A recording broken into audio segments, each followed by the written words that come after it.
This is the Soft Power Podcast, episode 28. Hello, Soft Power Society. If you feel it's high time that you started feeling more socially and conversationally confident and leave all your self-doubt behind and come across as a polished professional, I invite you to join me for a very special Small Talk Masterclass taking place Thursday, November 19th. In this masterclass, you'll develop the skill of being fast on your feet and saying the right thing, being more comfortable speaking in one-on-one conversations, and to even learn to speak fluidly and extemporaneously in videos. You'll be much better initiating conversations and reduce the nerves, anxiety, and any challenges you have engaging in chit-chat. I'm really so excited for this. It's going to be for a small group, so everyone will get individual attention, and there'll be plenty of opportunity to practice in a supportive environment of peers who share your social challenges and concerns. The big bonus is all attendees will also have the opportunity to schedule a one-on-one coaching session after the masterclass. So if you've had it at the back of your mind to one day conquer this skill, well, your time has finally come. Don't wait until the last minute to get your tickets because it will sell out. So go to businessclass.expert/small talk hero to register, and I'll also have a link in the show notes. I look forward to seeing you there and afterward hearing how you've started to rock every room you enter. Now on to today's show. Hi there. I'm wondering how things are going in your professional life.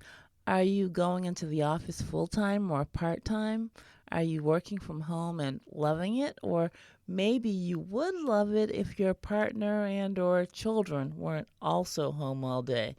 If you're new to the Soft Power Podcast, it probably won't surprise you that as a people skills coach, lots of introverted, shy, and socially reserved professionals come to me as they try to navigate an extroverted world. And because of coronavirus, if they're working from home and not able to find quiet space or just be left alone for a stretch, well, it can be downright frustrating, especially when you need to recharge.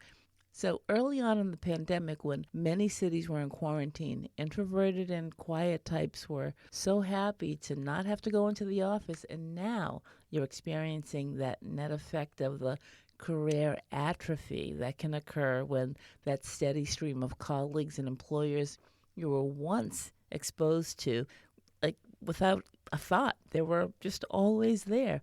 Now it's pretty much dried up, and you have to work harder to get noticed. So if you're not making an effort to meet people and be on their radar, well, there's a good chance you're just not going to be. And your competitors or colleagues who do make an effort will be the first to be offered new opportunities, even if you're the more qualified person. That's just what happens. Let's put a stop to that and get you in front of the people who need to know you exist, and let's do it without your feeling uncomfortable. And I happen to believe that that's possible. Whether you're working from the office or from home, networking is still an important aspect of career mobility and trajectory.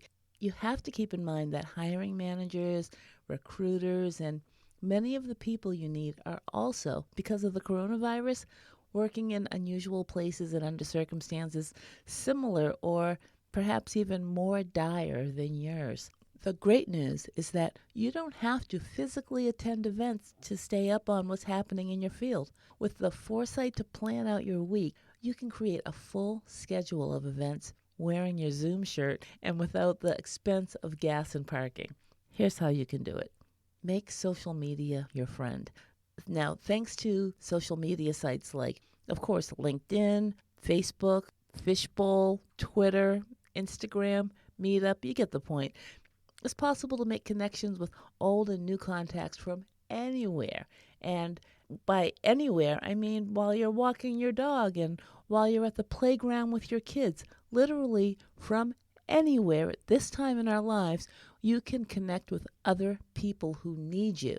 So LinkedIn, of course, has the widest reach of any of the career networks, and chances are most of your colleagues are already there, not to mention all the employers that you may want to be in contact with. Networking isn't just about finding jobs, But it's also about connecting with people in a genuine way outside of your immediate need for employment. Because, as you know, the best time to make a connection is before you need it, and the best time to look for a job is when you already have one. So, even though LinkedIn has over 600 million users, many people still find it difficult to navigate for jobs and also a little bit stuffy. Now, I happen to think the best online social network is the one you're most comfortable with, the one where you have the most activity and exchanges with people. And also remember that big brands and global companies also use Facebook and Twitter and Instagram. So as long as you're keeping it professional, post your thoughts and your visual presentations and any work that may catch the eye of the type of person you want to connect with. And just be sure to avoid the big two, which are politics and religion, on any of your personal profiles. And yes, I know how tempting that can be right now because we're still in an election season. Have you considered creating an online course or a webinar? They're great ways to expand your reach, prove your knowledge, and show people in your network that you are indeed an expert in your field. And what or who's an expert? An expert is a person who is known for what they know. So show people what you know. Teach a class in something that you know. It could either be people that are studying in your field or people in other areas of your field that would like to get into what your specialty is. Create a course. Post it on social media. Promote it through your contacts. See how many people come to you looking for that knowledge. It doesn't matter if you're back at the office or remote. There's a good chance that you're discounting or overlooking your ready-made, built-in professional network at your current job. Everyone from your colleagues and direct reports to managers and customers are all people in your sphere who have their own networks that can be tapped into to help you, and you should be available to help them as well. It could be your alumni networks, especially if you're still in the same field where you received your degree, or past jobs where you've remained connected to your former colleagues. All of these past connections mean that some of the best networking you do might be at your current job. Consider that. But you're not going to know just how deep those connections are if you don't take the time to get to know your colleagues better. Just keep going another level deep.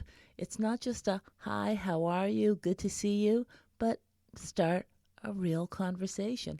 Not to the extent where you're being intrusive or making your colleague uncomfortable, but going deeper to create a better understanding of who they are.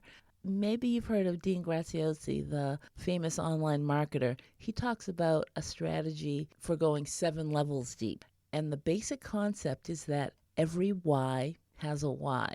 If you ask the same question 7 times, you'll get a different answer each time. It's a pretty magical but such a basic way of getting to know a person so much better. Now, this exercise can actually become very emotional and connect you to this person in a way you never realized was possible. Just imagine you ask a colleague how they ended up at the company where you're both currently employed. And by going 7 levels deep, you start where they are now, perhaps, and end up with their expressing to you their career dreams when they were a 12-year-old kid, or how they decided what to major in college, or how an internship changed their life or their trajectory. And it goes on and on from there, but it tells you where they started and how they got to where they are now. And that is such a deeper level of understanding.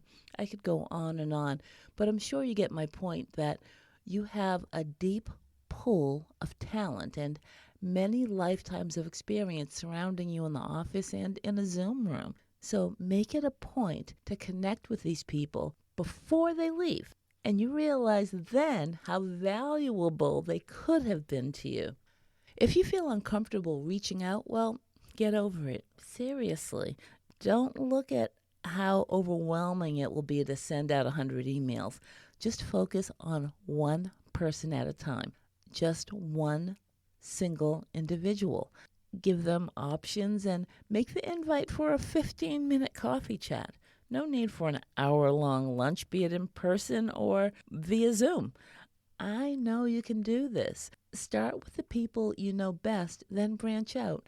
No different than networking in person. Just speak their language and use common lingo or industry jargon to make them comfortable if they don't already know you well.